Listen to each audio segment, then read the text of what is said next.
करि मंगल करियो ग्रंथ करण को काज जाते मिले समाज सुख पावे निज पद जे निज भाव सदा सुख निज नो करो प्रकाश ते बहुविधि भव दुख तरी करे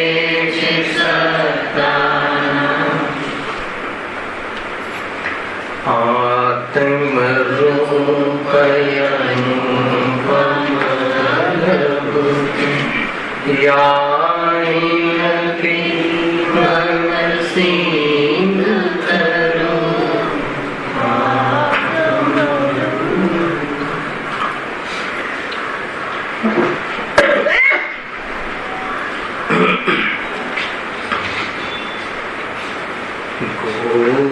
तपश्चर्यामापा मन नीताप नहीं सरस अन्न नहीं मन ने प्रसन्न भाव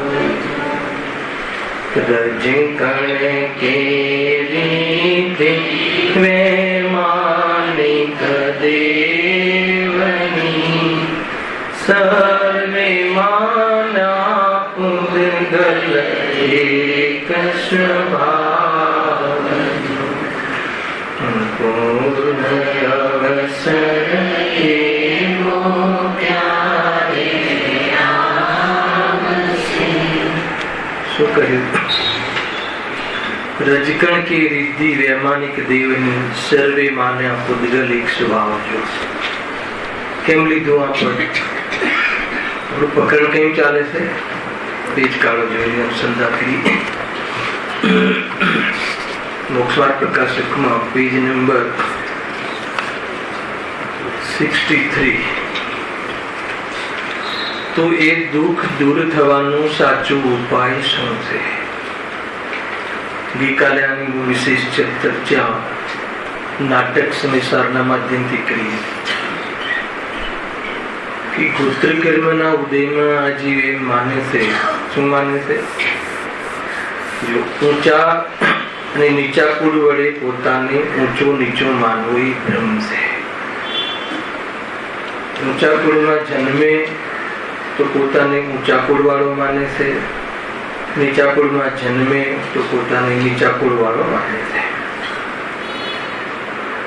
એમાં એ વાત લીધી હતી કે ખરેખર ઉચ્ચ કુલ અને નીચ કુલ તો આચરણના આધારે છે. ભલે જન્મે ઊંચા કુળમાં પણ આચરણ, એની થિંકિંગ, એની સોચ નબળી હોય, નીચી હોય તો એને નીચ ગોત્રનો કર્મનો ઉદય છે. અને ભલે કુળ એનું નીચું હોય પણ એનું આચરણ ઊંચું હોય, એનું થિંકિંગ હેલ્ધી હોય, કોઈ પણ જીવને બાધા પહોંચાડવા કે કલેશમાં નિમિત્ત ન બનતું હોય એવું એનું જીવન હોય તો એને ઉચ્ચ ગોત્ર કર્મનો ઉદય છે. એક વાત તો એ કહી. બીજી વાત એ કહી કે ખરેખર ઊંચા કે નીચા કુળમાં જન્મે અને એના ભાગ પોતાને ઊંચો નીચો માને તો એ ભ્રમ છે. કેમ કે પર્યાય પલટતા એ બધી વ્યવસ્થાઓ પણ પલટી જાય. મૂળ વાત આ લીધી હતી. એટલે તું ઊંચા કુળમાં જન્મીને અહંકાર અને માન કષાયમાં નિરંતર અપમાનનો ભય રાખીને દુઃખી થાય છે, કાં તો નીચા કુળમાં નો સંયોગ થતા તું પોતાને હીન અનુભવ કરીને તુચ્છ સમજીને ઘણો દુઃખી રહે છે. તો આચાર્ય કલ્પ પંડિત ટુડલમજી કહે છે કે ગોત્ર કર્મના ઉદયમાં આજે થતી પરિસ્થિતિ છે એમાં મોહ અને ભ્રમને લઈને તું દુઃખી થાય છે. વસ્તુ સ્વરૂપ જોવામાં આવે તો એ બધી અવસ્થાઓ જે છે તો કર્મજનિત, આ કર્મજનિત ગ્રાફ છે એ આત્માનું સ્વરૂપ નથી. કેમ કે સદાકાલ એ પરિસ્થિતિઓ રહેતી નથી અને આત્મા એ પરિસ્થિતિ બદલાવા છતાં પણ આત્મા તો ચૈતન્ય સ્વરૂપ સદાકાલ વાસ્તવમાં એ શાશ્વત પોતાના આનંદ સામર્થ્ય સહિત રહે છે. તો એમાં જવાબ આપ્યો હતો, દુઃખ દૂર કરવાનો આ ઉપાય બતાવ્યો હતો કે સમ્યક દર્શન આદિક વડે ઉચ્ચ નીચ કુળમાં હર્ષ વિષાદ ન માને. બે દ્રષ્ટિકોણ બતાવ્યા હતા એને સુખી થવાના ઉપાયમાં. એક તો સમ્યક દર્શન આદિક, સમ્યક દર્શન, સમ્યક જ્ઞાન ને સમ્યક ચારિત્ર્ય વડે. શું છે આ સમ્યક દર્શન? તો કે વસ્તુનું સાચું સ્વરૂપ. તો કોઈ પણ પરિસ્થિતિમાં કોઈ બહારમાં અનુકૂળ અને કોઈ બહારમાં જે પુણ્યના ઉદયમાં અને પાપના ઉદયમાં બંને સ્થિતિઓમાં તું હર્ષ વિષાદને નહીં પામ. કેમ કે બંને સ્થિતિ છે, સ્વરૂપ નથી. એ બંને કર્મજનિત સિચ્યુએશનો છે, એ આત્માનું સ્વરૂપ નથી. એની ચર્ચા આપણે ગઈકાલે કરી હતી. તો એમાં આ શ્લોકમાં બહુ સરસ વાત એ આવી કે ઘોર તપશ્ચર્યામાં પણ મનને તાપ નહીં. મુનિરાજ ઘોર તપશ્ચર્યા કરે. ઘોર તપશ્ચર્યા એટલે 6 મહિના 12 મહિનાના ઉપવાસ આદિ તપ કરે, ભોજન આદિ નો ત્યાગ કરે, કમજોર થઈ જાય શરીર, ક્ષીણ થઈ જાય શરીર, હે ને? કદાચિત 6 મહિના 12 મહિના મુનિરાજ આદિનાથના જીવનમાં થયેલું. 6 મહિના તો ભોજનનો વિકલ્પ ના આવે એટલે ઉપવાસ આદિ રૂપ ઘોર તપ કર્યું. અને 6 મહિના કે 7 મહિના જે પણ કઈ એમને વિધિ ન મળી એટલે ભોજનનો યોગ ન થયો, એવી જાતિનો પુણ્ય આહાર મળવારૂપ એવા મહાસમર્થ અને આપણા આદ્ય તીર્થંકર નો જીવ અવસ્થામાં એવા ભોજન આદિના પુણ્ય પણ એમની જોલીમાં ન હતા. પરંતુ એ બંને પરિસ્થિતિઓમાં જરા પણ તાપ એટલે દુઃખને પ્રાપ્ત ન થયા.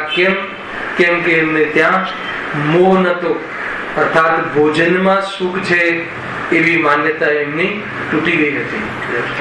એ વાત છે. તો શિથિલ થઈ જતું હશે ને શરીર, કેવું કમજોર પડી જાય, તો પણ તાપ નહીં, દુઃખ નહીં. અને શું કહ્યું? સરસ અન્ને નહીં મનને પ્રસન્ન ભાવ જો.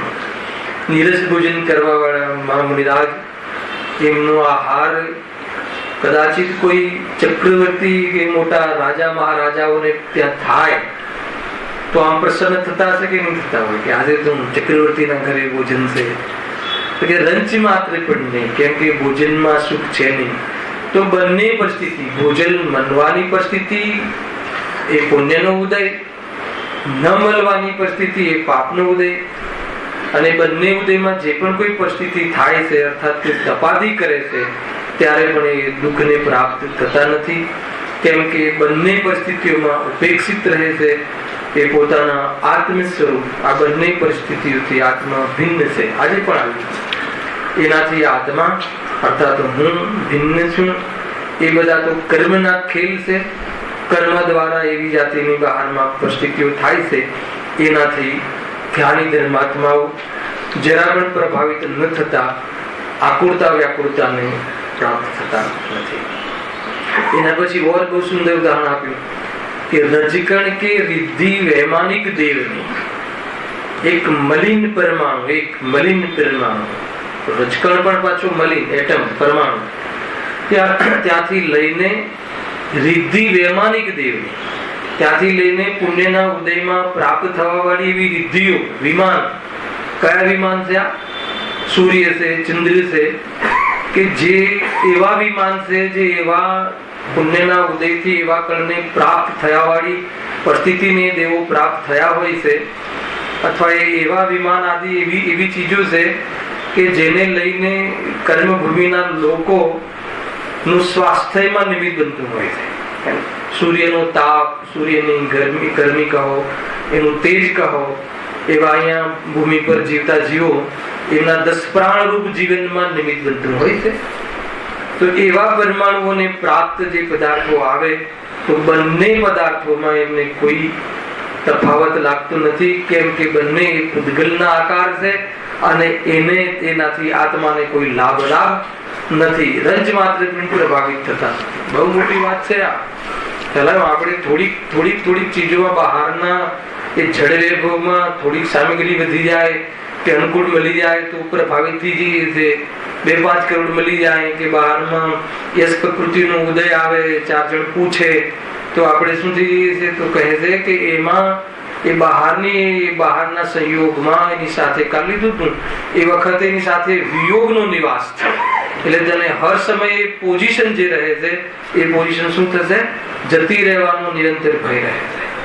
તો કે જેમાં ભય રહેતો હોય, જે પોઝિશન સુખની કહે છે દુનિયા, એ પોઝિશનમાં પણ નિરંતર ચિંતા રહેતી હોય તો અમે એને સુખની પોઝિશન કેવી રીતે કહીએ? કાલે લીધી હતી ને જીત અને હાર, જીતની વાત લીધી હતી. ભલે એ કન્ટિન્યુઅસ જીતે કોઈ દેશ એ ક્રિકેટ સારી સ્પર્ધાઓમાં, પણ એમાં હારનો ભય રહે છે. અરે એમાં તો એવું છે, તમને બધા તો ખબર જ હશે. તો માની લો કે આપણો દેશ રમતો ના હોય, ક્રિકેટ રમતું ના હોય ને ઓસ્ટ્રેલિયા ને સાઉથ આફ્રિકા રમતું હોય અને આપણે નંબર 1 પર હોઈએ, સમજજો. આપણે તો રમતા પણ ના હોઈએ એ વખતે. ઓસ્ટ્રેલિયા 2nd નંબર પર હોય, પણ જો એ સાઉથ આફ્રિકાથી જીતી જાય તો શું થાય? એ નંબર 1 પર આવી જાય. સમજો, આપણે તો રમતા પણ નથી છતાં પણ એ જીતેલા છે ને આપણે નંબર 1 પર. નંબર 1 નો જે અંદરમાં ખુશી છે એ નિરંતર એ નંબર 1 જતો રહેશે. ન રમવા છતાં પણ એનો ભય રહે છે. તો આપણે એને સુખ કઈ રીતે કહીએ કે જેની સાથે સાથે, જેના પછી નહીં, સાથે સાથે એનો ભય અને દુઃખ વર્તાતું હોય. તો હવે અહીંયા કહે છે કે કોઈ પણ પોઝિશન સંસારની સુખમય છે નહીં. તમે આ લોજિક વિચારજો. જે પણ કોઈ તમને કઈ એમને થોડીક બહારમાં અનુકૂળતાઓની સામગ્રી મળી જાય તો પછી સુખી થઈ જાય છે જી, કે નિરંતર એમાં ચિંતામાં રહે છે એને ટકાવવા માટે કે કેવી રીતે આ બની રહે પરિસ્થિતિ, આ પરિસ્થિતિ ઓર વિકાસ થાય કાં તો બની રહે, એની ચિંતામાં ને ચિંતામાં એ જે માને છે ભોગવવાનું સુખ પણ ક્યાં ભોગવે છે? તો નિરંતર આકૃતા જ ભોગવે છે. એટલે અહીં આચાર્ય દેવ કહે છે, અહીં આચાર્ય પંડિત રજનજી કહે છે કે ખરેખર જો તારે સુખી થવું હોય તો જે પણ કોઈ પરિસ્થિતિઓ છે, જે પણ કોઈ પરિસ્થિતિ, જે સાતાવાળી કે અસાતાવાળી, એ બે શું છે? પરિસ્થિતિ છે. એમ જો તને સાચું દર્શન થાય એ તો વાસ્તવમાં એક ક્ષણિક જ છે, અધ્રુવ છે. અને એટલું જ નહીં, એની સામે એ પરિસ્થિતિઓ પલટાય, બદલાય તો પણ હું ધ્રુવ છું. મારું સ્વરૂપ હંમેશા એવું ને એવું ટંકોત્કીર્ણ રહે છે અને એવું ને એવું રહે છે. તો એ પોતાના સ્વરૂપને, શાશ્વત સ્વરૂપને, અર્થાત એ ધ્રુવના આશ્રયમાં ઉપયોગ રમે તો ક્યારે પણ એને એ વાસ્તવમાં એ ખંડિત ન થાય. પણ અધ્રુવ સંયોગોના આશ્રય એની માન્યતા એ સુખ માને છે તો એ તો પર્યાયનો વિયોગ થવાનો છે એટલે દુઃખી થશે. અરે વિયોગ થશે ત્યારે થશે, વિયોગ થશે એ માનીને પણ નિરંતર દુઃખી રહે. ખ્યાલ આવે છે કે થોડું પણ તમે જોઈ લેજો, કોઈ પણ જે બી સંયોગો થયો હોય, તમને સારો સ્ટાફ મળ્યો હોય કે સારો બહારમાં જે પણ બિઝનેસ આદિમાં બાયર આદિ સારો સંપર્ક થયો હોય તો નિરંતર આમ ભય રહે છે ને. આપણો કોમ્પ્યુટર એ માર્કેટમાં પહોંચે ભાઈ પ્રવીણભાઈ તો શું ચિંતા રહે છે કે નહીં કદાચ ઓછા રેટ આપી દેશે, ઓર્ડર તમને જ મળે છે તો પણ નિરંતર ભય કેમ રહે છે? કેમ કે અધ્રુવ છે અને એના આશ્રય આપણે સુખી થવાનો ઉપાય કરી રહ્યા છીએ. તો કે સમ્યક દર્શન એ જ છે કે ભાઈ એ સમ્યક દર્શન ત્યાં શું કરવું કે બધી પરિસ્થિતિઓ છે કે નહીં છે ને, પણ એ જોવા જઈએ તો પર્યાય અધ્રુવ હોય છે, પોઝિશન અધ્રુવ હોય છે. એક બીજું કર્મની ઓરથી. કર્મની ઓરથી શું લેવું કે એ કર્મ જનિત હોવાથી એ એની સ્થિતિ અનુસાર જ એ પોઝિશન બની રહેશે, એટલા માટે એ બદલાવા વાળી છે. એ કર્મની ઓરથી લઈએ તો. ત્રીજું એ લઈએ કે જે પણ મૂળ હુકમનો એકો કે મૂળ તો એ જે પોઝિશન ને જે પ્રાપ્ત છે એ દ્રવ્ય જ બીજું છે, એ પોઝિશન જ મારી નથી. આ મૂળ વાત છે. એ જે પણ પોઝિશન ને પ્રાપ્ત છે, મતલબ કે તિજોરીમાં થપ્પી વધવી એ કોની પોઝિશન છે? આત્માની કે જળની? તો એ તો મારી પોઝિશન જ નથી. પછી એ બદલાય કે કંઈ પણ થાય તો એમાં મારે શું લેવા દેવા? મૂળ ભેદ જ્ઞાન આ છે કે સાચું દર્શન આ છે. ભેદ જ્ઞાનમાં આપણા સામર્થ્યથી અભેદ આપણા દર્શન ન થાય તો આપણે એને ભેદ વિદ્યા અર્થાત તો એ વાસ્તવિક જ્ઞાન નથી કહેતા. ભેદ વિજ્ઞાનમાં અભેદના દર્શન થાય. કેવી રીતે કે ભાઈ એ જે પણ કોઈ પોઝિશન છે એ શરીરની પોઝિશન લઈ લો. જ્યાં વધારે પડતું આપણે શરીરના સંબંધી આપણે બહુ આંદોલિત હોય છે, આપણું મન બહુ ચિંતિત રહે છે, તો વિચાર તો કરો એટલે સમ્યક દર્શન તો કરો, સાચું દર્શન તો કરો, હે ને. યથાર્થ તો જાણો. શું છે યથાર્થ? શરીર છે સંયોગમાં, કોઈ પ્રોબ્લેમ નથી. શું પ્રોબ્લેમ છે હે ને? દુનિયાનું લોકનું દ્રવ્ય છે, લોકમાં રહે, થોડું નજદીક રહે છે, પ્રોબ્લેમ શું છે? નહીં પણ એમાં રોગ થયો, તો એમાં રોગ થયો છે કે તારામાં થયો છે? તો કે શરીરમાં રોગ થયો છે, મારામાં નથી થયો. એ પર્યાયને પ્રાપ્ત એ દ્રવ્ય છે, હું નહીં. હું તો મફતમાં એને મારું માનીને મફતમાં દુઃખી થાઉં. ગજબની વાત. જો આપણને આ સાચું દર્શન દ્રવ્ય ગુણ પર્યાયનું તે દ્રવ્ય પોતાના ગુણ પર્યાયને પ્રાપ્ત રહે છે એવું સાચું દર્શન અને એવું જ યથાર્થ વિજ્ઞાન અને એના અનુસાર ઉપયોગનું સ્વરૂપમાં ઠરવું થાય તો અહીંયા કહે છે કે કોઈ પણ જીવ અથવા કોઈ પણ બાહ્ય પદાર્થ એને દુઃખી કરવામાં નિમિત્ત ન બને. એટલે મૂળ શું છે? કોઈ બી પોઝિશન આવે, બહુ શીખવા જેવું છે આજના યુવા વર્ગને તો ખાસ. એટલે બહારમાં ઘણી લોકની અપેક્ષાએ સફળતા મળે, ઘણી સફળતા મળે. ધાર્યું હોય કે આટલું મળવું જોઈએ એના કરતા અનેક ગણું મળે. તો અહીંયા શું કહે છે કે હર્ષ નહીં કરતું. કેમ લખ્યું ને? હર્ષ વિષાદ ન માને. કોણ ન માને? સાચી દ્રષ્ટિ વાળું. કેમ ન માને? કેમ કે એ હર્ષ કરશે તો એ પોઝિશન જવાનો વિષાદ પણ થશે. ખ્યાલ આવે? જન્મ મનાવીશ તો મરણ મનાવવું પડશે, શોક સભાતારી લાગશે. પણ જન્મ જેનો થાય છે એ હું નથી. શરીર મળવાને અજ્ઞાની લોકો જન્મ કહે છે અને શરીરના વિયોગને લોકમાં મરણ કહે છે. અને શાસ્ત્રમાં પણ એને વ્યવહારથી જન્મ મરણ કહ્યું છે. એ પરમાર્થથી આત્માનો જન્મ મરણ છે નહીં. એ પોઝિશનમાં પણ આત્મા નવો પેદા થતો નથી અને એટલે આત્મા કોઈ નષ્ટ થતો નથી. આત્મા એટલે કે હું કોઈ નષ્ટ થતો નથી, અર્થાત તો હું કોઈ નવો પેદા થયો એમ નથી. એટલા માટે અનાદિ અનંત શાશ્વત એ મારી હયાતી, એ મારી ત્રૈકાલિકતા, એ મારી ત્રિકાલીપણું, એ મારી ધ્રુવતા અગર મને મારી દ્રષ્ટિમાં અર્થાત મારું ત્યાં ધ્યાન જાય અથવા એ સંબંધી મને વિશ્વાસ બેસી જાય તો કોઈ પણ દશામાં હર્ષ વિષાદ કરી અને હું દુઃખને પ્રાપ્ત ન થાઉં. બસ આ છે મૂળ વાત છે. બીજો એક રસ્તો બતાવે છે. આ રસ્તો તો પ્રારંભનો રસ્તો છે અને આ રસ્તામાં જે જાય છે એ આપણી એક આદત છે ને કે નહીં, અમને તો એવી પોઝિશન મળવી જોઈએ કે જે ક્યારે પણ એને નષ્ટ ન થાય. તો બીજો ઉપાય છે, લખેલું જુઓ. બીજો એટલે ઓર એનાથી વધીને ઉત્કૃષ્ટ ઉપાય. પહેલા આ ઉપાયથી પ્રારંભ થાય છે અને પછી કયો ઉપાય, એ ઉપાયથી શું કરવાનું છે જો ફરીથી વાંચું છું. સમ્યક દર્શન આદિક વડે ઉચ્ચ નીચ કુળમાં હર્ષ વિષાદ ન માને. એક તો એ આ ખ્યાલ આવ્યો કે ન આવ્યો? રાજેશભાઈ આનંદ આવે છે કે નહીં? હે ને નીતિનભાઈ પકડવા આવે છે? શું ન કરવું? દુઃખી ન થવું હોય તો આ હર્ષ વિષાદ ને નિમિત્ત બને એવી પોઝિશનો છે કે નહીં? પહેલા એ પોઝિશનો કોણ કરે છે? એ પોઝિશનનો કરનાર કોણ છે? કર્મ. એ કર્મ જડિત છે. સંસ્કૃતમાં આવ્યું ને. અને કર્મ કોને બાંધ્યા હતા? યાદ રાખવું. આ પોઝિશનનો જવાબદાર કોણ છે? પોતે. ગજબ છે. શરીરમાં કેન્સર થયું અને એવું શરીર તમને મળવું, શરીરમાં કેન્સર થવું એ તો એ પ્રમાણેની રચના છે શરીરની.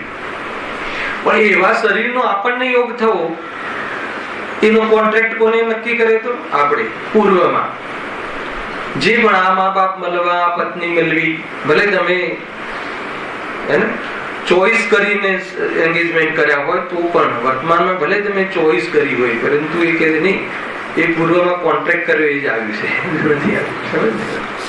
પાકી વાત છે. પ્રોબ્લેમ એ છે જ નહીં. હોય ને એ તો કોન્ટ્રાક્ટ કરે તો ભૂલમાં અને આવી ગયું. હવે ભૂલ શું ના કરવી? હવે એને પોતાનું માનવાની ફરીથી ભૂલ ન કરવી. અને પોતાનું માનવાથી એના પ્રત્યે રાગ દ્વેષ પેદા થાય છે અને તાત્કાલિક દુઃખી થાય છે. અહીંયા એમ કહે એટલે કોઈ બી પરિસ્થિતિ, એક અને બીજું એ પણ પરિસ્થિતિ, ગમે તેવી પરિસ્થિતિ આવી, ભલે પૂર્વમાં ભૂલ કરી દીધી અને આવી તો ચિંતા ન કરવી. કેમ ન કરવી? કેમ કે એ પર્યાય મારી નથી. એક પર્યાયનો પલટવાનો ધર્મ છે. બે, અને એ પલટવા છતાં મારું કઈ બગડવાનું નથી. ત્રણ, જેટલી રીતે તાકાત હોય લગાવી રાખો. તો પછી એ પર્યાય મળી કે ના મળી, મને શું પ્રોબ્લેમ છે? તો એ જ એક માત્ર સાચું દર્શન, સાચું જ્ઞાન અને આ જ સાચું વાસ્તવમાં એ તરફનો ઉપયોગનું રમવું, તો જીવ એમાં વિચલિત નહીં થાય, દુઃખી નહીં થાય. બાકી તો એને ખ્વાબોમાં વાસ્તવમાં એ સપના જોઈને દુઃખી થશે. અચ્છા, આ તો આપણે ખરાબ પરિસ્થિતિ જે દુનિયા કહે છે, રિદ્ધિ કે શું રજકણ કે રિદ્ધિ બેમાની કે દેવની, એમાં પણ એ બધા પૂદગલ સ્વભાવ, જો એ તો પૂદગલ નો સ્વભાવ છે. ચાલો, 1000 ની નોટ ના ફાટી જવી કે એ પ્રમાણે રહેવી, એ તો પૂદગલ નો સ્વભાવ છે, સમજમાં આવે છે. અને એનું આવવું જવું એ તો એનો સ્વભાવ છે. તો એમાં એનું આવવા જવામાં હું શું કામ ખુશ અને ખેદ પરિસ્થિતિ કરું? એને પોઝિશન પ્રાપ્ત થયું તો બીજાની વાત છે, મારી તો વાત જ નથી. એવું સાચું જ્ઞાન, એવું સાચું એ પરિસ્થિતિનું ઉપર ધ્યાન નહીં ખેંચાય ત્યાં સુધી આપણે કોઈની કોઈ પરિસ્થિતિમાં સુખ અને દુઃખ, સુખાભાસરૂપ સુખની કલ્પના, એવી દુઃખ અને નિયમથી આકુલતારૂપ દુઃખ ને પ્રાપ્ત રહીશું. આપણે એ અહીંયા કહે છે. સિમ્પલ છે ને?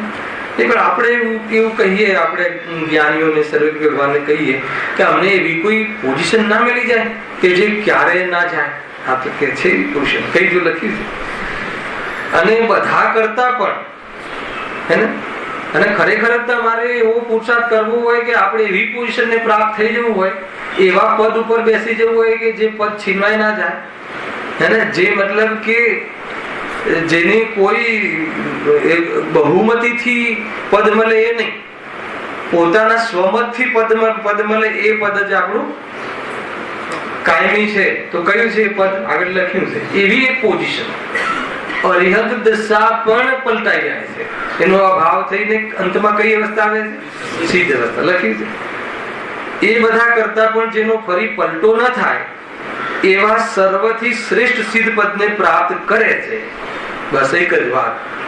અને સિદ્ધ પદને પ્રાપ્ત કરે, શરીર ન મળવા રૂપ અવસ્થાને પ્રાપ્ત કરે. ખબર ખ્યાલ આવે છે? શરીર મળવાના કારણના દ્રવ્ય કર્મ નિમિત્ત કાળના ભાવરૂપ અવસ્થાને પ્રાપ્ત થાય. શરીર મળવાના પરમાર્થ કારણ મોરાક દ્વેષાદિના ભાવરૂપ સિદ્ધ અવસ્થાને પ્રાપ્ત થાય. અર્થાત તો પોતે જેવો છે અશરીરી અને એવું એ આત્માને હું પર્યાયમાં પ્રગટ કરી લે, બે થાય તો એક થવાનો ભય રહે ને, પણ બે રૂપે જ ના થાય. ભલે સિદ્ધ પર્યાય છે એ પલટાય, પણ નવી ને નવી, એવી ને એવી પર્યાય થાય. એને પલટાય ક્યારે? બે ભેગા થાય, બે જોડે રહે તો ડર લાગે કે આપણે આ છૂટા થઈ જશું. એટલે જુઓ, બે પક્ષ ભેગા થઈને જે સરકાર રચે છે તો નિયમથી એ નિરંતર ટેન્સમાં રહે છે કે ક્યારે આ પક્ષ પાછો ખેંચી લે છે. પણ એકલો પોતે બહુમતીથી જીતે, ખ્યાલ કે નહીં? આ તો ઉદાહરણ છે. અહીંયા શું કહે છે? એકલો આત્મા એકલો જ રહે, એને એકલો અને પાછો પૂરા સામર્થ્યના પ્રગટપણે રહે. ખ્યાલ કે નહીં? પૂરા સામર્થ્યના પ્રગટપણે રહે તો હવે એને દુઃખી થવાનો કે કોઈ વસ્તુ એનામાં જતી રહે ને પછી હું એ પલટાઈ જાય અને હું દુઃખી થાવ. એક તો એવી બુદ્ધિ મટી ગઈ, એવો રાગ મટી ગયો અને પોતે એક હતો એ ધ્યાન ભાવ એ રીતે પ્રગટ થઈ ગયો. એ કઈ અવસ્થા? બહુ મોટી વાત છે. તમને એમ થશે કે આ અવસ્થાને પ્રાપ્ત થવાય, થઈ શકાય કે ના થઈ શકાય? એ વાત પર જન્મ આવવું જોઈએ. થઈ શકાય, એને એ હો શકતા હૈ, એ થઈ શકે એમ છે. એમ નહીં, એ જ થઈ શકે એમ છે. બીજું તો ક્યારે થઈ શકે એમ નથી. જેટલા પણ આપણા મનોરથ છે કે આ શરીરમાં હું કાયમી રહું, આ કુટુંબ મારું કાયમી આવું ને આવું રહે, અથવા આ કુટુંબ ની આ કુટુંબ રહે, તો એવા મનોરથ તારા આપણા એક પણ સમય માટે પૂરા થતા નથી. પરંતુ હું અશરીરી બનીને કાયમી અવ્યાપાદ સુખપણે રહું, એ મનોરથ સફળ થઈ શકે એમ છે, તો એ કરવા જેવું છે. તો આ ભાવ શાના માટે મળ્યો છે? સિદ્ધ અવસ્થાને પ્રાપ્ત થવા અર્થે, અર્થાત તો કમસે કમ એનું બુકિંગ કરાવવા અર્થે મળ્યો છે. આ વાત અહીંયા આવી. જો આ પ્રમાણે 8 કર્મોની પરિસ્થિતિમાં જે જીવ દુઃખી થતો હતો, એને શાના કારણે દુઃખી થતો હતો? મોહના કારણે દુઃખી થતો હતો અને ખોટા ઉપાય કરતો હતો. એ પંડિતજી આપણને આપણી ભૂલો અને આપણા ઉપાયો જૂઠા છે, એ જૂઠા છે કે નહીં એને એ હવે પૂછશે આગળ અંતમાં. તને જે તું ઉપાયો કરે છે એ જૂઠા લાગ્યા કે નહીં? જૂઠા લાગ્યા તો હવે અમે તને સાચો ઉપાય કહીએ છીએ. અચ્છા, આ જે ઉપાયો સાચા કહ્યા એ સાચા લાગ્યા કે નહીં? લાગ્યા તો હવે ઉપાય તો કર. આટલું જ છે મોક્ષ માર્ગ પ્રકાશકનું મૂળ ઉદ્દેશ. જો માટે સમ્યક દર્શન આદિક જ દુઃખ મટાડવાના તથા સુખી થવાના સાચા ઉપાય છે. બ્રેકેટમાં લખ્યું છે, બોલ્ડ અક્ષરે લખ્યું છે ને? શું લખ્યું? સુખી થવાના ઉપાય કયા છે? દર્શન, ઘણું કમાવું, હે ને, હેલ્થ ક્લબમાં જવું, જિમ્નેશિયમમાં જઈને બોડીને સરખી રાખવી, સપ્રમાણ રાખવી. ખ્યાલ આવે કે નહીં? શું ઉપાય છે? કોઈને સુખી થવાના ઉપાય આપણે જે માનીએ છીએ અને અહીંયા જ્ઞાનીઓએ જે લિસ્ટ કહ્યું એ બંને મેચ કરો તો આપણે જેટલા ઉપાયો માનીએ છીએ એમાં અહીંયા કે ના આવે. અહીંયા તો કે સમ્યક દર્શન, એ જે ઉપાય છે એ મિથ્યા દર્શન છે અને એ તો દુઃખના ઉપાય છે. ગજબ છે. કોઈને આ વાત જચે? આપણે કમાવા જઈએ છીએ સુખી થવા માટે કે દુઃખી થવા માટે? કમાવાનો ઉપાય જે કરીએ છીએ એ સુખી થવાનો ઉપાય છે કે દુઃખી થવાનો ઉપાય છે? બતાવો બેન ભાઈ. આ કોઈ આકરો અર્થાત તો ભારે પ્રશ્ન નથી. ખ્યાલ આવે? કેમ દુઃખી થવાનો ઉપાય? કેમ દુઃખી થવાનો ઉપાય? ખ્યાલ આવે? ખ્યાલ આવે કે એ એટલા માટે કે એમાં તમે શરૂઆતથી વિચારો કે કમાવા જવાનું સ્ટાર્ટિંગ. કમાવા જવા માટે શું કરવું? પહેલા મૂડી જોઈએ. તો એ અપેક્ષા, ક્યાંથી લાવશું એની ચિંતા.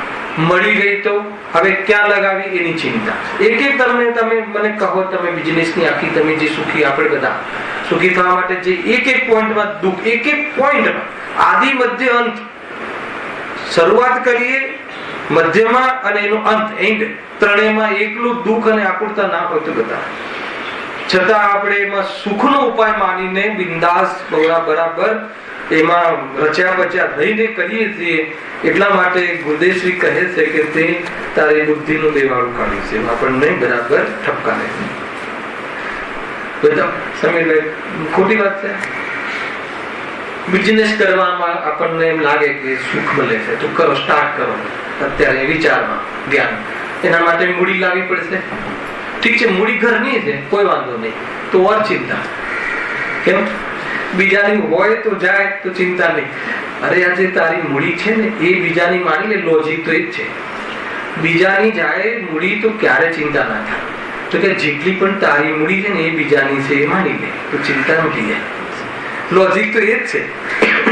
ચિન્મય બરાબર છે કે બહુ સુંદર માર્ગ છે ભાઈ, એટલો ઈજી છે. તમે જુઓ, આપણે વિચારતા નથી.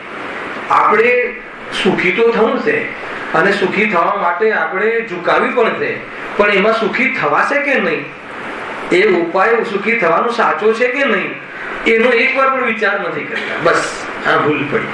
અને સાચો ઉપાય જે જ્ઞાની કહે છે, સમ્યક દર્શન આદિ કરી અને એ તરફથી રાગનો અભાવ કરી, મુનિ દશા ગ્રહણ કરી, અર્યન દશાને પ્રાપ્ત થઈ, સિદ્ધ અવસ્થાને પ્રાપ્ત થઈ જાય તો એ જીવ સુખી થઈ જાય. બોલો, આ એ તરફ બી વિચાર નથી કરતા કે ખરેખર સુખી થવાનો માર્ગ છે કે આપણે જે કરીએ છીએ સુખી થવાનો માર્ગ છે. વિચાર કરો, સ્ટાર્ટ કરો. ચલો આપણે 2 કરોડ 5 કરોડની મૂડી તમે ઘરની લગાવી, ઘરની.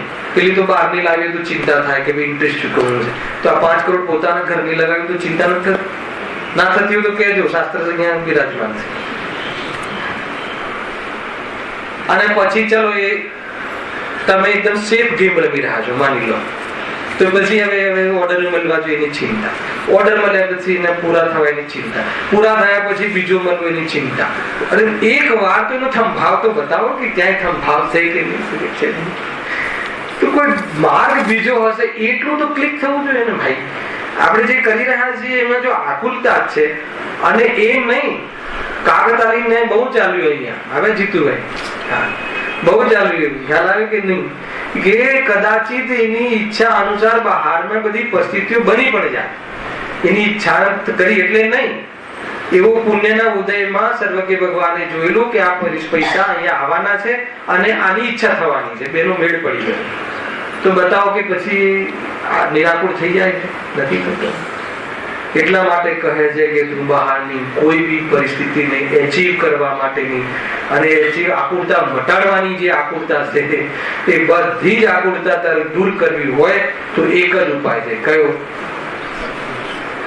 જ્યાંથી સુખ આવે છે એમાં સુખ નથી એમ માન. જ્યાંથી સુખ નથી આવતું ત્યાંથી સુખ આવે છે એ માને છે, માન્યતા છોડી દે. અને જ્યાંથી સુખ આવે છે ત્યાંથી સુખ આવે છે એમાંથી સુખ આવે છે માન. કેવી રીતે માન? અનુભવ કરીને માન. પછી જો સિમ્પલ છે, સિમ્પલ છે કે ભાઈ જે બેગ ઉઠાઈ ગયો કોઈ વ્યક્તિ એ મારી નથી, બસ. તો કઈ ચીજ મારી નથી અને જે મારી છે કોઈ ઉઠાઈ શકે કે નહીં એ તરફ આપણે વિચાર કરવાનું ચાલુ કરીએ. તો જે પણ કોઈ ચીજ બીજો લઈ જઈ શકે અર્થાત તો વિયોગ થઈ શકે એ મારી ના હોઈ શકે, નિષ્કર્ષ એ નીકળે. અને જે મારામાંથી કોઈ લઈ જઈ ના શકે એ મારી હોઈ શકે. અને એ જ મારી છે કે જે બીજો કોઈ લઈ ના જઈ શકે, તો હવે કોઈ લઈ જાય એની ચિંતા મટી ગઈ. બરાબર છે? અચ્છા, જ્યારે મારી છે એ મારી જ છે કે એને લાવી નથી પડતી તો પ્રાપ્ત કરવાની ચિંતા મટી ગઈ. તો હવે શું કરવાનું? બરાબર છે? અરે હવે આનંદ કરવાનો, હવે મજા કરવાની. આ બહારની બધી જવાબદારીઓ લઈ લઈને ગુલામી છૂટી જાય તો મજા કરવાની. અને એવા જીવને ઓર એનો વિકાસ થવા માટે આ મુનિ દશા આવે છે. અને મુનિ દશા બહુ પાવરફુલ છે અને એ વાસ્તવમાં મોક્ષનું સાક્ષાત કારણ છે. આ રીતે અહીંયા આપણે એક મોટો ટોપિક ત્રીજા અધિકારનો પૂરો થયો. હવે એક નવો ટોપિક આજે આપણે એનો પ્રારંભ કરીએ છીએ. બહુ જ વૈરાગ્યમય આ ટોપિક છે અને બહુ જ સૈદ્ધાંતિક ટોપિક છે. અને આગમમાં કહેલા જે નિયમો છે, આગમે કહેલા જે સિદ્ધાંતો છે એ સિદ્ધાંતોના આધાર ઉપર આમાં બહુ જોરદાર વર્ણન છે, બહુ જ સારું વર્ણન છે. અને વૈરાગ્ય એટલું બધું એમાં આપણને છલકે કે નહીં આપણે જ્યાં ઉભા છીએ ત્યાંથી પાછા વળવું જોઈએ. આ લોકની અંદર જે દિશામાં આપણે વિકાસને ડેવલપમેન્ટ સમજીએ છીએ એ તો આપણે મોક્ષ માર્ગથી દૂર થઈ રહ્યા છીએ. અને મોક્ષનો પુરુષાર્થ તત્વ વિજ્ઞાન અભ્યાસ અને એનું તત્વ નિર્ણય અને આત્માની પ્રતીતિ પોતાના સાધન વડે એને એનો ઉપાય અને પુરુષાર્થ કરવાની સ્વતંત્ર સ્વાધીન આ પરમાત્મા વિદ્યાને જો જીવ સાધે તો કહે છે કે લોક પૂજ્ય બની જાય. એને આપણે શું કામ આર્યંતોને પૂજીએ છીએ? બતાવો, શું કામ આપણે એમના શરણમાં વારંવાર આવીને આ મસ્તક ઝુકાવીએ છીએ? બતાવો, કઈ કારણ તો હશે ને. એકવાર એવો સાદો પણ વિચાર કરીએ ને ભાઈ તો ક્યાંક આપણને ક્લિક થાય કે નહીં આપણે જે દિશામાં વધી રહ્યા છીએ એ કોઈ વિરોધની દશા છે, સુખની ઓપોઝિટ દશા છે. આ એક સમજવા જેવું છે. જો આગળ એ પ્રમાણે કર્મના ઉદયની અપેક્ષાએ મિથ્યા દર્શન આદિકના નિમિત્તથી સંસારમાં કેવળ દુઃખ જ હોય છે તેનું વર્ણન કર્યું અને આ પૂર્ણતા બતાવી. શું થયું? એ પ્રમાણે કર્મના ઉદયની અપેક્ષા. શું થતું હતું? કર્મના ઉદયમાં એક પરિસ્થિતિઓ બદલી હતી અને જીવ દુઃખી શાનાથી થતો હતો? મિથ્યા દર્શન આદિક ના નિમિત્તથી સંસારમાં કેવળ દુઃખ જ હોય છે. શું કેવું થાય છે આમાં? ખ્યાલ આવે છે? બધું વિષય પતી ગયું. અને એક લાસ્ટ લીટીમાં એટલું જોરદાર કહે છે કે કોઈ પણ પરિસ્થિતિ દુઃખનું કારણ નથી. દુઃખનું કારણ મોહ છે. ખ્યાલ? દુઃખનું કારણ શું છે? મોહ છે. અને સુખનું કારણ શું છે? મોક્ષ છે. એક જ શબ્દ બદલવાનો છે. પણ એક શબ્દ બદલવાનો બહુ મોટો પુરુષાર્થ છે. મોહ અને મોક્ષ, હની જગ્યાએ છ કરી નાખો, સુખી થઈ જશો. બરાબર છે કે મોહમાં દુઃખ છે અને મોક્ષમાં સુખ છે.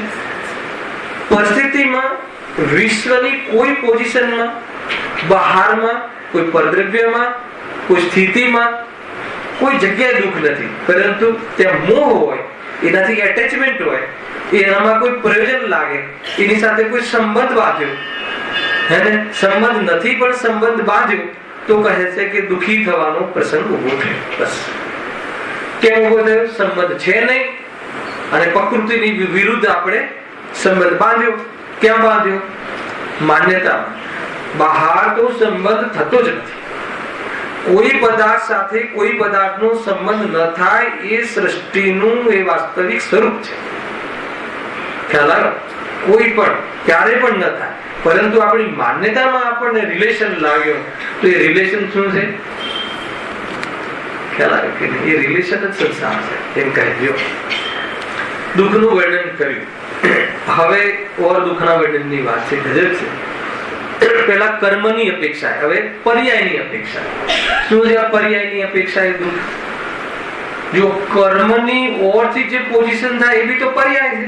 તો પછી પર્યાયની અપેક્ષા એ દુઃખ અલગથી શું કામ બતાવ્યા? આવો એક પ્રશ્ન થવો જોઈએ. એક એક ટોપિક હવે હું સ્ટાર્ટ કરું છું. બહુ ઊંચો ટોપિક છે કે કર્મના નિમિત્તથી ચારે ગતિઓના જીવોને, માનો જ્ઞાનાવરણી કર્મના ઉદયમાં જ્ઞાનનું ગાઢ ના થવું, મોહની કર્મના ઉદયમાં મોહ થવો, રાગ આદિ ક્રોધ આદિ થવા, તો એ જે પોઝિશનો જે થાય છે એ ચારે ગતિઓના જીવોને આ બધી પોઝિશનો થાય છે એની વાત. હવે એક એક જીવ, કોઈ એક, માનો કે કોઈ એકેન્દ્રિય જીવ, એકેન્દ્ર લીધો છે, તો એની એ જે પર્યાય થઈ, એ પર્યાયમાં કર્મના નિમિત્તથી, એ પાછું કર્મના નિમિત્ત તો લેવા જ છે, એના નિમિત્તથી મતલબ એનું જ્ઞાનનો શું રોલ હશે એકેન્દ્રિય જીવનો, એની કશાય કેવા પ્રકારની હશે, એનું જ્ઞાન કેવું હશે, એને શરીર આદિ મળ્યું કેવું હશે, અને એને લઈને કેટલો દુઃખી રહે છે કે કેમ અનંત દુઃખી રહે છે, એ બધી પોઝિશન અહીંયા આપણને અહીંયા બતાવવા વાળા છે. બહુ જોરદાર રીતે છે. જુઓ, એકેન્દ્રિય પર્યાયના દુઃખ. તમને એમ લાગશે કે આપણે તો સંગીત પંચેન્દ્રિય મનુષ્ય છીએ અને એકેન્દ્રિય પર્યાયના દુઃખની ચર્ચા આપણે શું કામ સાંભળવી છે? કદાચ કોઈને એવો પ્રશ્ન થઈ શકે કે ના થઈ શકે. તમે મારા દુઃખની વાત કરો ને એકેન્દ્રિય જીવની દુઃખની વાત શું કામ કર્યું છે? તો આની પાછળ શું લોજિક છે? ખ્યાલ આવે છે કે આ જીવને જે મનુષ્ય પણ મળ્યું છે ને, સાંભળજો, અને હું સ્થાપના કરું છું આ અધિકારને, કે મહાદુર્લભ છે. એનું દુર્લભપણું બતાવવા માટે આ એકેન્દ્રિય જીવની પર્યાયને સમજવું જરૂરી છે. આપણને જે પોઝિશન મળી છે ને, એ બહુ કિંમતી પોઝિશન છે. તમને ઓર બતાવું ઉદાહરણ. માની લો કે ભાઈ આપણી પાસે અનાપ શનાપ ધન હોય, પૈસા આદિ હોય, આપણે આમ ઘડીકમાં ખર્ચો કરી નાખતા હોય કે ચપ્પલની જરૂર છે તો દુનિયામાં સૌથી કિંમતી 10,000, 15,000, 25,000, જયલલિતાની જેમ 3,000 જોડી જૂતા. ખ્યાલ આવે કે તો એક મતલબ કે 10,000 નામ ખર્ચી નાખીએ ફટાક દઈને, કેમ કે આપણને એની કિંમત નથી. પણ એની કિંમત ક્યારે થશે?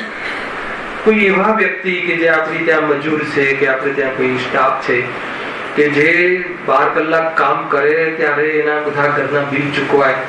કદાચિત એના ઘરમાં એવી બીમારી આવી જાય કે આપણા એ 50,000 રૂપિયા કદાચ એને આપીએ તો એના માનો કે બાપનો, પિતાનો ઈલાજ થઈ જાય. સમજો? અને એ પૈસા ન હોય, એ 10,000 રૂપિયા માટે એ ઈલાજ ન કરાવી શકે અને પોતાની સામે માતાનો વિયોગ થતો જોવે, અને એવી પોઝિશનમાં આપણને પૈસાનું દુર્લભપણું ખ્યાલમાં આવે, કિંમત લાગે કે સાચી વાત છે. આમાં ઘણી બધી વાત કહી દીધી તમને. બાહ્ય જીવન પણ હે ને, એ ખરેખર તો આ તો મોક્ષ માર્ગ માટે જીવન મળ્યું છે. બહારમાં એવા ભોગ આદિ માટે કે બહારમાં ધન મળ્યું હોય અને એવો યોગ મળ્યો હોય પુણ્યના પ્રતાપે, તો 2 કામ કરવા જેવા છે. સૌથી પ્રથમ તો મોહથી જીવ દુઃખી છે, અને મોહનો અભાવ કેવી રીતે થઈ શકે એની જે વિદ્યા બધાને પ્રાપ્ત થાય એની પ્રભાવના અર્થે જે સદાકાળ દુઃખ દૂર થઈ જાય. અને એક તો એ, અને બુદ્ધિશ્રી કહે છે કે જીવ ખરેખર મોહથી દુઃખી છે, વાત એકદમ પરફેક્ટ છે, એ જ છે. છતાં પણ જે આપણા જેવો ચૈતન્ય શક્તિ ધરાવવા વાળો જીવ એકેન્દ્રિય આદિ શરીરને પ્રાપ્ત થાય છે, અને એના કારણે એ જીવ મતલબ મોહના કારણે ઘણો જીવ દુઃખી થાય છે. તો તું એના મોહને પડકારે નહીં, એના મોહને છેડે નહીં, અથવા તે સ્થિતિને છેડીને તું દુઃખી ન કરે, એટલા માટે એકેન્દ્રિય જીવનું અહીંયા વર્ણન કરવામાં આવ્યું છે. આ વાત વિચારવા જેવી છે. બે રીતે પેલી વાત કહી ને પેલા ધનાદિની, બહારમાં પુણ્યના ઉદયથી ધનાદિ મળ્યું હોય તો બહારમાં એવી જગ્યાએ ઉપયોગ કરવો જોઈએ કે જ્યાં જ્ઞાનની પ્રભાવના થાય. અને બીજું, એવી જરૂરિયાત વાળા જીવો એટલા છે એને આપણે આખા મહિનામાં એક જોડી બૂટ, મતલબ 365 જોડી બૂટ હોય કે જે આપણે ખ્યાલ આવે કે નહીં ક્યારે આવશે પહેરવાનો નંબર. તો કે એવા કેટલાય જીવો છે કે જેને ભોજન 2 ટાઈમ સરખી રીતે કરી શકે એવી વ્યવસ્થા નથી. અને તો એવી જગ્યાએ આપણને થોડું વિચાર કરવું જોઈએ. મારું એમ નથી કેવું કે એનાથી કોઈ ધર્મ થશે કે આ થશે, એ લોજિક બી બેસતું નથી. અરે આપણે આપણા મજૂરને પૂરતો એનો પરિશ્રમ જે કર્યો હોય ને એના દામ પણ પૂરતા આપી શકતા નથી. અરે તમે જે અનુશાસન છે, જે આપણું આપણે જે ચાલે છે અહીંયા લોકનું, શું કહેવાય એને, જે આપણે સંવિધાન, જે રાજકીય સંવિધાન છે, એના આધાર ઉપર જે આપણે પેમેન્ટ આપણે ઘરમાં કામવાળી બાય કે જે કરવું પડે, તમે એના નિયમો વાંચજો તો એને જે નથી આપતા ને એ જ પ્રોફિટ છે આપણો. તમે સમજી લીધો. એને જે મહેનતનું આપણે પૂરું નથી આપતા ને ભાઈ, અને એ જે પૈસા બચે છે ને એ જ આપણે ત્યાં પ્રોફિટ બચે છે ને એ જ પૈસાથી આપણે આપણી ભોગોની પૂર્તિ તો કરીએ છીએ, પણ એ 5000 માગે તો કે નહીં તારા નથી નીકળતા. લૌકિક વાત છે આ બહુ જ, પરંતુ આ પણ એક વાત વિચાર કરવા જેવું છે. અંદરમાં આવી કોમળતા અને આવી મતલબ નીતિ હોય સાચી તો જ આ સમય દર્શન થઈ શકે. તમે એમ નથી સમજતા કે દેહથી આત્મા ભિન્ન છે, ત્યાં ઘણા ખોટા ને ત્યાં ઘણું લોહી ચૂસે લોકોના, અને અહીં આવીને કહે કે આત્મામાં ખૂન નથી હોતું, તો કે એમ આત્મદર્શન નહીં થાય. અને એ રીતે બહુ જ આ અંદરનું પોત હોવું જોઈએ. અને એટલું જ કર્યા રાખવાથી પણ નહીં થાય. એવું પોત હોયા પછી જે સિદ્ધાંત બોધ છે ને એના આધાર ઉપર જો અંદરની પ્રતીતિ પકડશે તો પછી કાયમી 3 લોક પૂજ્ય થઈ જશે, બાકી નહીં થાય. બહુ મોટી વાત છે. તમે એક જીવને જીવ ના જોઈ શક્યા તો એકેન્દ્રિય જીવનું વર્ણન કરીશ તો તમને એમ લાગશે કે આ તો જોરદાર છે, બહુ જોરદાર ચર્ચા છે. તો કુલ મળીને આપણે એકેન્દ્રિયની જે ચર્ચા કરી રહ્યા છીએ એના ફરિયાના દુઃખની ચર્ચા એટલે કરી રહ્યા છીએ કે આપણને જે આ મનુષ્ય પણ મળ્યું છે, આપણે મૂળ બધા ત્યાંથી જ આવ્યા છીએ. જીવ અનાદિથી એમની ગોદમાં જ પડ્યો હોય છે ને ત્યાંથી નીકળે છે, અને ત્યાંથી આવ્યા છીએ તો આપણે ભૂલી ગયા છીએ. एक हिंदी में एक कहावत है, खबर है તમને? सावन के अंधे को सब हरा हरा ही दिखता है. कहावत खबर है? कहावत નો અર્થ ખબર છે? કહાવત ખબર છે ભાઈ? સાંભળી છે? એનો અર્થ ખબર છે? એનો મીનિંગ બહુ હિન્દીમાં કહેવત છે, લોકમાં ચાલે છે. શું ચાલે છે? સાવન કે અંધે કો સબ હરા હરા ही दिखता है. એટલે શું કે સાવન મહિનામાં જે મતલબ કે હરિયાળી લીલોતરી બધી ગ્રીનરી સાવન મહિનો તો ગ્રીનરીનો મહિનો છે. બધી જગ્યાએ આ પાંખર ઋતુનો અભાવ થયા પછી બધી આવે છે ઋતુ. તો એ ઋતુમાં કોઈ આંધળો થઈ જાય, કોઈ વ્યક્તિ એ ઋતુમાં કોઈ વ્યક્તિ આંધળો થઈ જાય તો પછી એને બધું એમ લાગે છે કે પછી ઉનાળો આવે ને તો એમ જ લાગે કે બધું હરા હરા એટલે શું લીલું છમનત છે, બધું લીલું છમનત છે એવું લાગે. એ કહેવત પરથી શું સિદ્ધાંત ઉતરે છે ખબર છે કે એ રીતે આજે મનુષ્ય પર્યાય મળી ને એ સાવનનો મહિનો છે. ખ્યાલ આવ્યો? એમાં સમ્યક દર્શન, મુનિદશા અને સિદ્ધ અવસ્થા જ્યારે બી આપણને પ્રાપ્ત થશે તો એનો પુરુષાર્થ મનુષ્ય પર્યાયના અંતર્ગત થાય છે. ભલે સમ્યક દર્શન ચારે ગતિના જીવો સંગી પંચેન્દ્રિય કરી શકે, પરંતુ મોક્ષ જવા વાળો જીવ એ મનુષ્ય ગતિમાં હોય છે. નિયમથી જ્યારે મોક્ષ જશે તો આ મનુષ્ય ગતિ એ જ છે. ખ્યાલ આવ્યો કે નહીં? તો આપણને એ શું થયું, ત્યાં આંધળો થઈ ગયો ને. અહીંયા કયો અંધાપો છે? મોહથી અંધ જીવ. અને એને ખ્યાલ નથી આવ્યો, ભૂલી ગયો કે એકેન્દ્રિય જીવ અમે કેવા દુઃખ ભોગવ્યા છે. આપણને તો એમ લાગે કે ઝાડને શું દુઃખ હશે, ભળી એને કઈ કોઈ દુઃખની કોઈ પ્રવૃત્તિ તો દેખાતી નથી. કોઈ બૂમ પાડતો હોય કે લડતો હોય એ બધું બતાવીશ આમાં આવે છે જોતા. એને આપણને એમ લાગે એના જે દુઃખ છે ને એ પ્રૂવ કરે છે અહીંયા પંડિતજી, એ અનંત દુઃખી છે. અને ગુરુદેવે બહુ સરસ ઉદાહરણ આપ્યું એક એમને, હું વાંચું સવારે, કે કોઈ વ્યક્તિને મારે પોલીસ, મારઝૂડ કરે તો બૂમાબૂમ કરે તો આપણને એમ લાગે કે દુઃખી છે. પરંતુ એ જયારે એવો મારે કે બેહોશ થઈ જાય તો ગુરુદેવ કહે છે કે એ વખતે અનંત દુઃખી છે. એ બધું પ્રૂવ આમાં કરવું છે. આમાં તો એ પ્રૂવ કરીને શું કરવું છે કે આપણે ભૂલી ગયા, આપણે ત્યાંથી આવ્યા છીએ ભૂલી ગયા. તો એ જીવ અનંત દુઃખી છે. તો વર્તમાનમાં એવા જે એકેન્દ્રિય જીવો અત્યારે છે, જલકાયિક, પૃથ્વીકાયિક આદિ, તો એના તરફ આપણું કૂણું વર્તન રહે, ન્યાય સંગત વર્તન રહે. એ જીવને એક તો એકત્વ છે શરીરમાં અને ઘણું દુઃખી થાય છે. તો એના એ મોહને આપણે ન પડકારીએ અથવા એને એ પ્રમાણે દુઃખી થાય એવી જાતિની આપણે પ્રવૃત્તિ ન કરીએ. એક તો એ. બીજું, ફરીથી એવી તૈયારી ન કરીએ આવામાં ઊંઘી જઈને કે જેથી આપણે વળી પાછા કેન્દ્રીયમાં જતા રહીએ. એટલા માટે આ જે મનુષ્ય ભાવ મળ્યો છે એની દુર્લભતા, એની કિંમત આપણને ખ્યાલમાં આવે. એટલા માટે પણ આ એકેન્દ્રિય પર્યાના દુઃખની ચર્ચા આપણા માટે ઉપયોગી થઈ શકે છે. ઘણી ચર્ચા છે. અને આપણે આ જે મનુષ્ય ભાવ મળ્યો છે એ ભાવને આપણે વિષય કસાયોમાં, પરની નિંદા કરવામાં, ભોગોમાં, પાપ પુણ્યમાં, અનર્થ જ્યાં આપણો કોઈ લાભ જ નથી. અરે તમે જે લાભ, આજીવિકા આદિનો બી લાભ નથી ને, એવી જગ્યાએ બી આપણે ઉપયોગ આપણો બરબાદ કરી રહ્યા છીએ.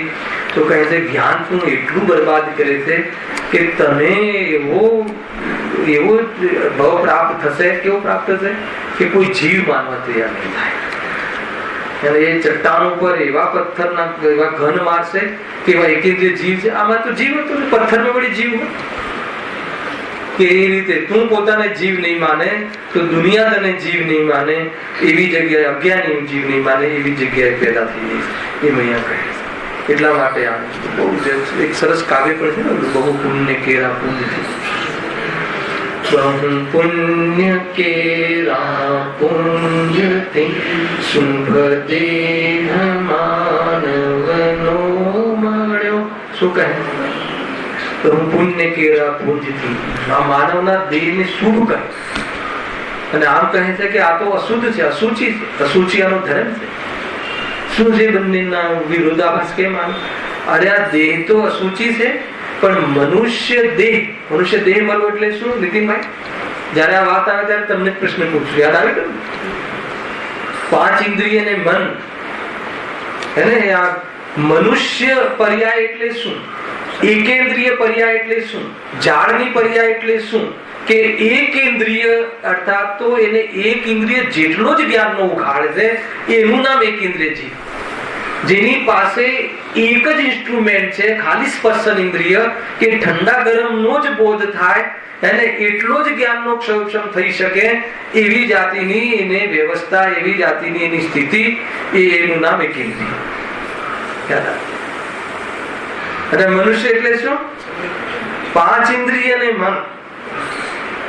અને 5 ઇન્દ્રિય સંબંધી પદાર્થોનો અને મન દ્વારા આત્માનો હિતનો વિચાર કરી શકે એવો જ્ઞાનનો ઉઘાડ, એ મનુષ્ય ભાવ આને કહે છે. ખ્યાલ? અને એટલું જ નહીં, મનુષ્ય ભાવમાં કર્મભૂમિના ભોગભૂમિના મનુષ્યને પાછો એ ચાન્સ નથી મોક્ષનો. કર્મભૂમિ ખ્યાલ? અહીંયા ત્રીજા કાળ, બીજા કાળ, પહેલા કાળ અહીંયા ભોગભૂમિ હોય છે અને ચોથા કાળે અહીંયા ભૂમિ કર્મભૂમિ થઈ જાય. એટલે જે આપણા કુલકરો ને હોય ને, ભોગભૂમિમાં તો કઈ પુરુષાર્થ કરવાનો હોતો જ નથી 12માં, તો એ બધું મફતમાં મળે છે અને ભોગ કરવાનો હોય છે. પણ એવા જીવોને યોગ પણ નથી સાધી શકતા. પણ જ્યાં ભોગનો કાર્યક્રમ કર્મથી ચાલુ થાય છે, કર્મ જ જીવો કોઈ કાર્ય 72 કલાઓ શીખવાડે છે.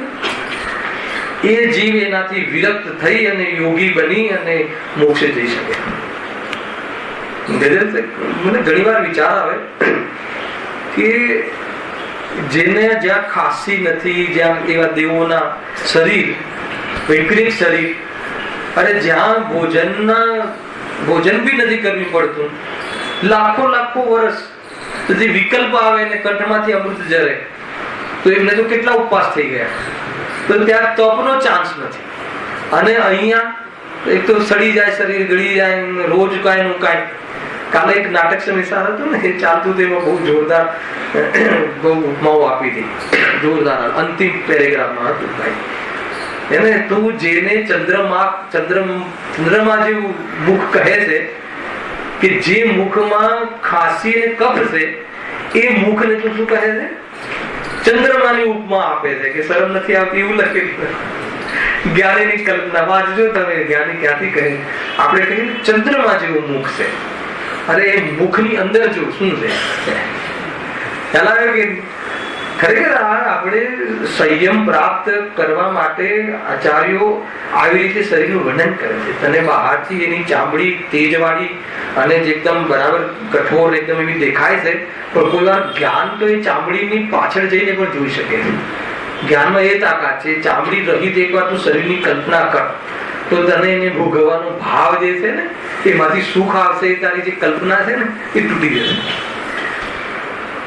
9 દ્વારે મળ વહે છે. 9 દ્વારે તને જેના પ્રત્યે બહુ આસક્ત હોય ને, તો એકવાર એના એ મળ દ્વાર તું યાદ કરજે કે મળ સિવાય બીજું કાંઈ નથી. તો જે ભોગવવાનો અર્થાત એમાંથી સુખ પ્રાપ્ત કરી લો એવી જે તારી બુદ્ધિ છે ને, એ બળી જશે.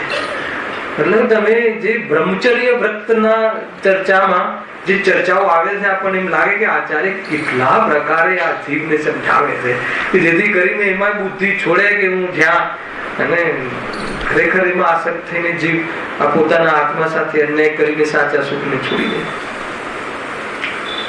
તો હું પુણ્ય કેરા પુંજથી શુભ દેહ માનવનો મળ્યો. આ દેહ જે માનવનો દેહ મળ્યો છે, એ મનુષ્ય ભવમાં આ જીવ સૌથી ઉત્કૃષ્ટ દશા, મોક્ષના કારણ રૂપ, પીછી કમંડલ ધારી, મિથ્યાત્વને 3 ચોકડી કશાયના અભાવરૂપ, પ્રચુર આનંદ, આસ્વાદમાં આવતો અને નિરંતર ઝરતો. એમ છે ને, નિરંતર ઝરતો, આસ્વાદમાં આવતો મુનિરાજ. તમે એ અવસ્થાની કલ્પના કરો ભાઈ. અને આપણને થોડીક બહારના ક્લાઇમેટ, ગ્લોબલ ચેન્જ ધરાવે છે કે નહીં? ગ્લોબલ ચેન્જ બદલાવ બધું થાય છે, તો આપણને કેવો ભય રહે છે. અને નિસર્ગ જ એ પ્રકૃતિમાં રહેતા એ જીવો, એ મુનિરાજ, એને મોહથી રહિત મુનિરાજ. બહારમાં વાવાઝોડા આવે, સુનામી આવે, સુનામી શું પૂર આવે, બહારમાં વીજળીના ઝબકારા થાય, અને એકદમ નિર્ભય રહે અને સ્વરૂપમાં મસ્તીમાં રહે. રંચ માત્ર પણ ચિંતા નહીં. કેમ ચિંતા નહીં? કે આ જે પણ કંઈ થાય છે એ મારા આત્માને સ્પર્શ કરી શકતું નથી. એવી બુદ્ધિપૂર્વક પોતાના સ્વરૂપમાં એટલા આસીન વર્તમાન ઉપયોગ કે બહારની એક પરિસ્થિતિ આવે તો પણ ડગે નહીં. એવી પરિસ્થિતિમાં પણ એવા સ્થિર બેઠા હોય કે હરણ એમ સમજે કે આ કોઈ શિલા છે, કોઈ પથ્થર છે, એમ સમજીને પોતાની ખાજ ખુજાવે. એટલી સ્થિરતા. શું નિડરતા, શું નિર્ભયતા, શું સ્થિરતા આવે છે. કોની વાત છે? આચાર્ય કુલકુલ દેવજી. કોની છે પ્રફુલભાઈ? બ્રહ્મ પુણ્ય કેરા પુણ્યથી શુભ દેહ માનવનો મળ. પછી શું કર્યું? તુચ્છ લાગે નહીં તો લગાવી દીધું મજૂરીમાં, પૈસા કમાય ને, બહાર ચા પાપડી ને આ ને તે ને. ગુરુદેવ તો બધું ઘણું કહે, રોટલા ને દાળ ભાત શાક અને પતરવેલિયા ને, બસ એમાં શું એ પૂતગલનો સ્વાદ તને આવે. જ્ઞાનના સ્વાદમાં તું પૂતગલનો સ્વાદ લે.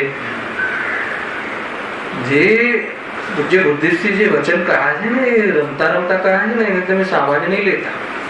તો અરે ભવ ચક્રનો આટો નહીં જે ભાવમાં સંપૂર્ણ સંસારને બાળી શકાય છે, અભાવ કરી શકાય છે, એવા ઓપોર્ચ્યુનિટીમાં તે સંસારનો એક પણ આંટો જરા પણ એક પણ આંટો ટળ્યો નહીં, એક પણ ફેરો. એટલે સમ્યક દર્શન કરી લે તો 2-5 ભાવ બાકી રહે હેને, અને આત્મદર્શન ન કરે અને ખ્યાલ આવ્યો તો કહે છે કે અનંત ભાવ ઉભા રહે. મિથ્યાત્વ એવું બીજ છે કે જેમાં અનંત ભાવ કરવાની તાકાત છે. અનંત ભાવ કરવાની એટલે ખબર છે, જે હું લઈશ તમને નેક્સ્ટ પંચ પરાવર્તન, જીતુભાઈ મને યાદ છે, ખાલી એક પરાવર્તન ની ચર્ચા કરે ને તો તમને એમ લાગશે કે આ કેવી ગેમ છે, પરેશાન થઈ જાય. અને પંચ પરાવર્તન ની બુક એકવાર વાંચો ને તો તમને એમ લાગે કે નહીં, મોક્ષ જવા સિવાય બીજી કોઈ ઉપાય છે જ નહીં. છૂટવું હોય આ જંજીરોથી તો એક જ ઉપાય, અને એ ઉપાય આપણે જૈન ધર્મમાં બતાવેલ છે. આપણે શનિવારના ક્લાસોમાં, રાત્રિના ક્લાસોમાં બહુ એક બાળકને બી ખબર પડે એવી આપણે ભાષામાં આપણે એનું ચિંતન કરીએ છીએ. બહુ પેશન્સ રાખજો, બહુ ધીરજ રાખજો. એવા વિષયો એમાં આપણને ગુરુદેવના પ્રતાપે અને જ્ઞાનીઓએ કહ્યા છે, એ વિષયો આપણું લેવાનો વિકલ્પ છે અને બહુ આનંદ આવશે. એમ લાગે કે એક ક્રિયા એટલી સાત્વિક થઈ જશે આપણી, અને એની અંદર આપણને કોઈ એચીવ થતું ને ચૈતન્ય શક્તિ અંદરમાં ઉછળતી હોય એવી જાતિના અવસરો મળશે. અને જો એમાં જીવ એ ગરમ હોય લોખંડ અને જો હથોડો મારી દે સાહેબ તો કહે છે કે એ નિહાલ થઈ જાય. એટલા માટે આ મનુષ્ય ભાવની, આ મનુષ્ય પર્યાયની કિંમત લાગે એને બહારમાં ફાલતુમાં, અરે 500 કરોડ કમાઈશ તો પણ એ આયુ સમાપ્ત કરીને જતું રહીશ, શું લઈશ, પેટ ભરીને ખાઈશ તો એ જતું રહીશ. ખાવાના ભાવને આજે છોડી દે, ખાવામાં સુબુદ્ધિ છોડી દે તો કહે છે કે કોઈ પ્રોબ્લેમ નહીં, બહારમાં કોઈ ચીજની અપેક્ષા નહીં, અને બસ એક માત્ર આ ઉપયોગ આમાં રાખી અને આત્મકલ્યાણ કરી કે પાછું આવું નથી. ગતિઓમાં આવું આપણી શોભા નથી. ધ્યાન રાખજો ભાઈ, ત્યારે વારંવાર જન્મ લેવો અને સિનિયોરિટી પાછી ખોઈ દેવી. બરાબર 80-90 વર્ષે બુઝુર્ગ અને એકદમ સિનિયોરિટી આપણે પ્રાપ્ત કરી લીધી હોય, એકદમ ફર્સ્ટ ક્લાસ આખા સમાજને આપણે કંટ્રોલ કરવાની સિનિયોરિટી આવી ગઈ હોય, અને પાછું એક આવડું બાળક થઈ જાય ઘરમાં જઈને અને પાછું ચાલતા શીખવું પડે. એ બેટાના ઘરે જે વહુના પેટમાં આવે અને એ જ દીકરો એને પાપા પગલી કરાવે, શરમ આપે કે ના આવે કે બહુ વિચાર કરવા જેવી વાત છે ભાઈ.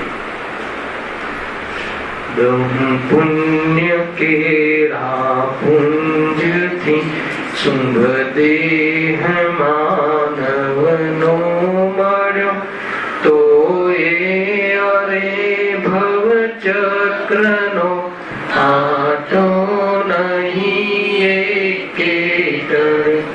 એટલા માટે ફરીથી આવી ભૂલ ન કરીએ અને એકેન્દ્રિયમાં જઈને જે દુઃખો આપણે ભોગવ્યા છે, એકંદ્રિયમાં રહીને જે આપણે ત્રાસ ભોગવ્યો છે, એ ત્રાસના દાડા ફરી ન આવે અને જન્મ મરણના આટા ટળી જાય. એ અર્થે હવે એ પર્યાયના, એકેન્દ્રિય પર્યાયના દુઃખનું વર્ણન આપણે અહીંયા પ્રારંભ કરી રહ્યા છીએ. નેક્સ્ટ રવિ એનું ટેકનિકલ ટર્મિનોલોજી અને એનું સૈદ્ધાંતિક ચર્ચા અને એને લઈને પ્રયોજનભૂત ચર્ચા આપણે આગળ કરીશું. સહેજાનંદ